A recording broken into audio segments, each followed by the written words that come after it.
রাত পোহালেই তাহিরপুরে অভিষেক বন্দ্যোপাধ্যায়ের সভা, সেই সভাকে ঘিরে এখন চূড়ান্ত প্রস্তুতিতে ব্যস্ত তৃণমূল। দলের লক্ষ্য প্রায় 1.5 লক্ষ মানুষের জমায়েত করে শক্তি প্রদর্শন করা। ইতিমধ্যে সভাস্থল পরিদর্শন করেছেন তৃণমূল জেলা নেতৃত্ব।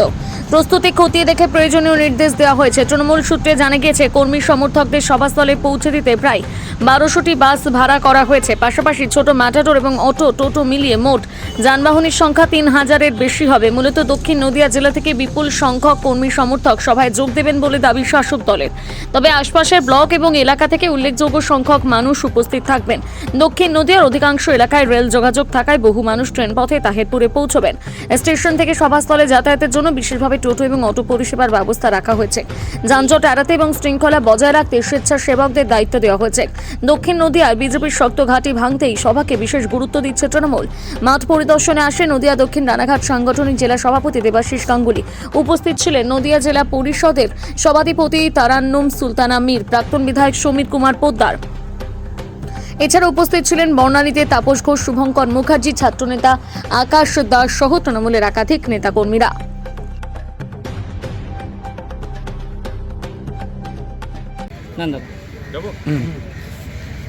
নমস্কার, সকলকে ইংরেজি নতুন বছরের আন্তরিক শুভেচ্ছা, অভিনন্দন, প্রণাম, শ্রদ্ধা, ভালোবাসা জানাই এবং ইংরেজি নতুন বছর আপনাদের সকলের সুখময় হয়ে উঠুক, কল্যাণকর হয়ে উঠুক এই প্রত্যাশা রাখি।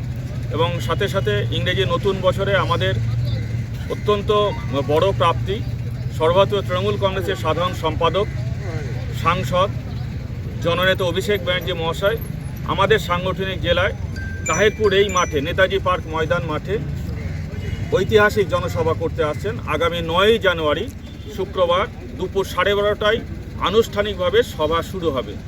তো সেই জন্য আমরা সমস্ত সকল সাংবাদিক বন্ধু, দাদা, আপনাদেরকে অনুরোধ করেছিলাম আপনাদের সাথে একটু সাক্ষাৎ করবার জন্য। আমাদের মাঝে উপস্থিত আছেন আমাদের জেলা পরিষদের সভাধিপতি ম্যাডাম তারান্নুম সুলতানা মীর মহাশয়, আমাদের মধ্যে তাপস ঘোষ মহাশয় আছেন, জেলার নেতৃত্ব আনন্দ দে মহাশয় আছেন, আমাদের ডক্টর প্রসেনজিৎ মণ্ডল আছেন এবং আমাদের ভাই নয়ন আছে, আমাদের সমীর পোদ্দার মহাশয় আছেন, আমাদের শুভঙ্কর মুখার্জি আছেন, ছাত্র পরিষদের সভাপতি আকাশ দাস আছেন এবং আমাদের ছাত্র সংগঠনের নেতা সহ আমাদের অন্যান্য সকল নেতৃত্ব এখানে উপস্থিত আছেন।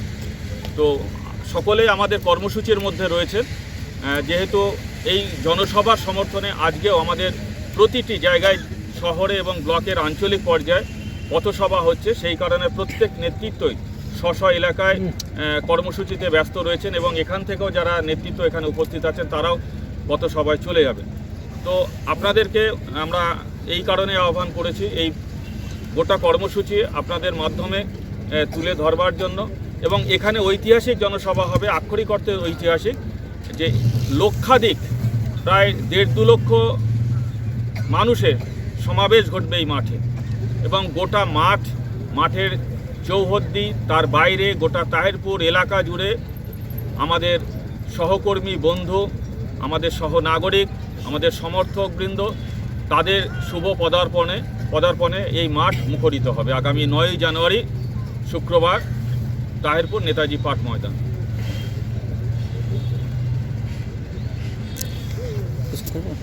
প্রথমেই বলি যে বাংলার তৃণমূল কংগ্রেসের অভিষেক বন্দ্যোপাধ্যায় হচ্ছে যুব সমাজের কাছে আইকন। তিনি যুব সম্প্রদায়ের মানুষকে যেভাবে উৎসাহিত করতে পারেন এবং যেভাবে সংগঠনটা বোঝেন, তাতে ভারতবর্ষের বিজেপি যে সমস্ত নেতৃত্ব আছে তাদের সাথে পাল্লা দেওয়ার মতো শুধুমাত্র অভিষেক বন্দ্যোপাধ্যায় এবং বাংলার মুখ্যমন্ত্রী মমতা ব্যানার্জি আছেন।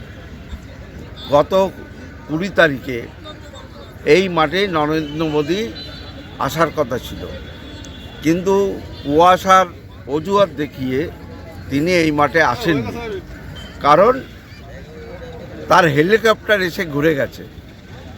তার যদি সদিচ্ছা থাকতো তাহলে তিনি এই মাঠে আসতেন, কিন্তু মতুয়াদের তিনি কী কৈফিয়ত দেবেন? এসআইআরের মাধ্যমে যেভাবে রোহিঙ্গাদের তাড়াবার নাম করে মতুয়া সমাজকে তাড়াচ্ছে, তাতে মতুয়াদের কৈফিয়ত দেওয়ার মতো জায়গা ছিল না, তাই তিনি এই মাঠে সেদিন সভা করতে আসেননি। কিন্তু আমাদের অভিষেক বন্দ্যোপাধ্যায় 11 তারিখে এসে প্রমাণ করবে যে নরেন্দ্র মোদী জনসভায় যে লোক হয়েছে তার থেকে 3 গুণ লোক এই মাঠে সাধারণ মানুষ আসবে।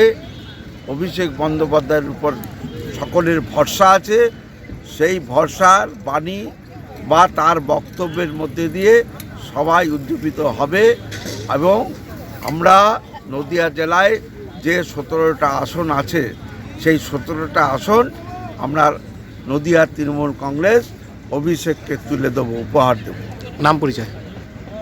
সমীর পোদ্দার, প্রাক্তন রানাঘাট উত্তর পূর্ব বিধানসভার বিধায়ক।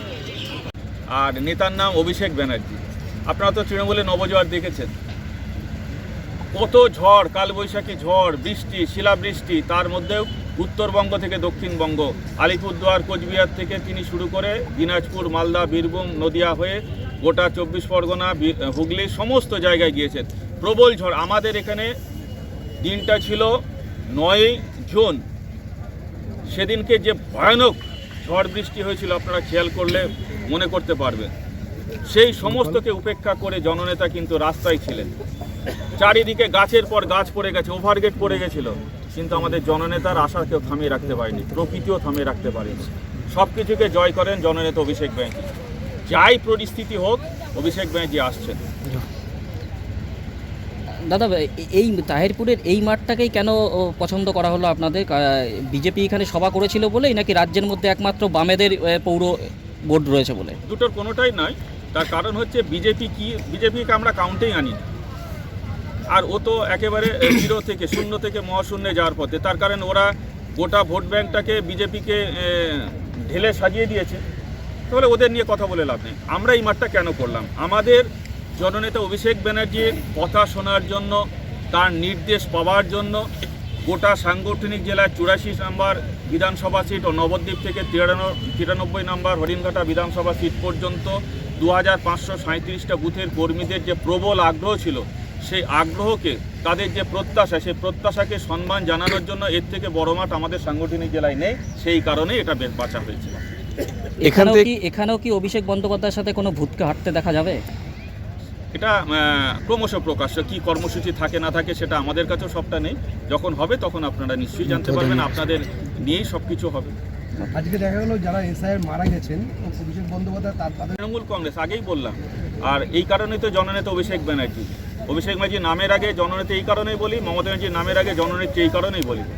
আত্মপীড়িত মানুষের কাছে সবসময় তৃণমূল কংগ্রেস আছে, জননেত্রী মমতা ব্যানার্জি আছেন, জননেতা অভিষেক ব্যানার্জি আছে, সারা বাংলার মানুষের পাশে আছে।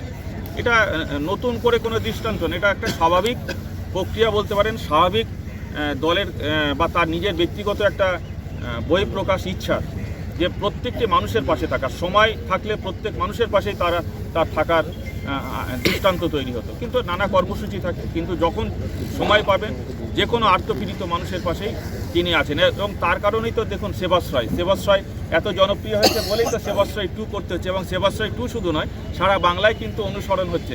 এবং আপনাদের বলে রাখি, মামাটি মানুষের সরকারের যে পরিষেবাগুলো, সেই পরিষেবাগুলোকে যেভাবে অন্য রাজ্য অনুসরণ করছে, এই সেবাশ্রয়কেও অন্য রাজনৈতিক দলগুলো আগামী দিন থেকে অনুসরণ করবে বলে সময়ের অপেক্ষা রয়েছে।